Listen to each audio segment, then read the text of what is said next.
Bismillahirrahmanirrahim. Assalamu alaikum. My name is Hassan. So when user send message and delete it, then we are going to check what message is it. Now on screen you see this message was deleted. So we are going to check this message. So now go to setting. In setting you see multiple option and then you see notification. So click on notification. So we are in notification now and then you see advanced setting. So click on it.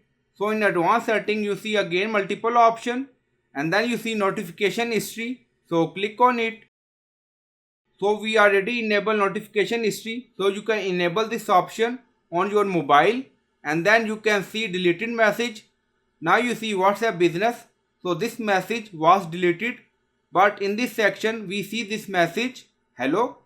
So you can turn on notification history. Now you see we already enable this option.